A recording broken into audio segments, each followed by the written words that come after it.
The last bell. The school was a different place after dark. The long hallways felt like empty tunnels, and the hum of the fluorescent lights was the only sound.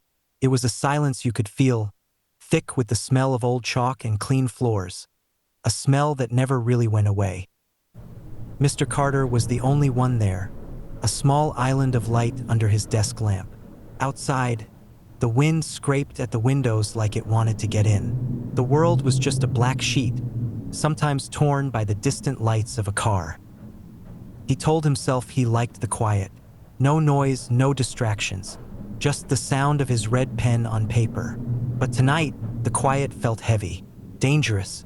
The old building creaked and groaned like it was talking to itself. The flickering lights weren't just broken. They felt like a warning. He looked at the clock. 10:10 p.m. He was late, but the papers weren't graded, and his lesson plan was a mess. "Just a little longer," he whispered, rubbing his eyes. That's when he heard it, a soft shuffle in the hallway, the sound of someone taking a careful step on the linoleum. He froze, his pen hovering mid-comment. He listened so hard his ears ached, but there was nothing, just the wind and the endless electric hum. "Get a grip," he muttered to the empty desks. It's an old building. It was always the pipes, the floors settling. Always.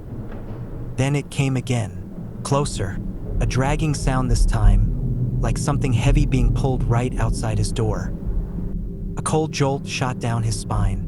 His heart hammered against his ribs as he stood up and crept to the door. He peered into the hallway. It stretched away, empty and menacing, the shadows in the corners looking solid enough to touch.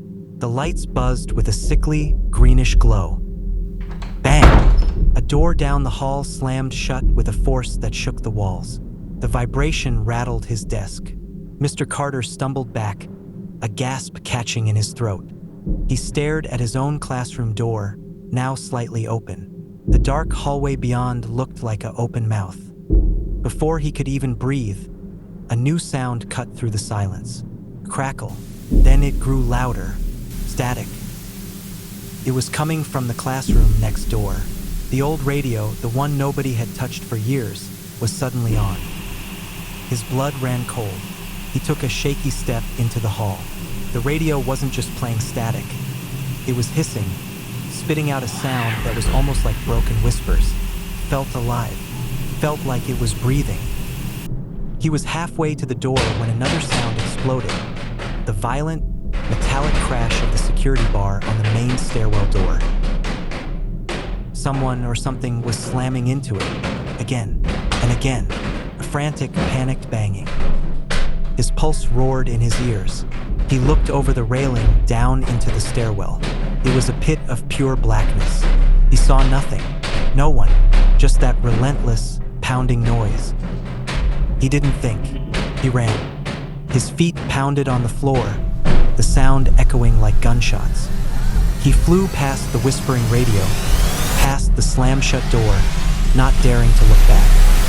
He exploded through the front doors into the freezing night, his lungs burning. He didn't stop until he was fumbling with his car keys, his breath puffing in white clouds. He glanced back once. The school stood there, dark and silent. But then he saw it, a faint yellow light in the window of his classroom. He blinked, and it was gone. He shoved the car into gear and sped away, his tires squealing. He didn't look back again. Mr. Carter never stayed late after that. He told everyone it was the old pipes, the bad wiring, his imagination. But in that deep, secret part of himself where you know the real truth, he knew. Some schools never really empty out. And some sounds in the dark aren't just the building settling. They're a sign that you're not alone.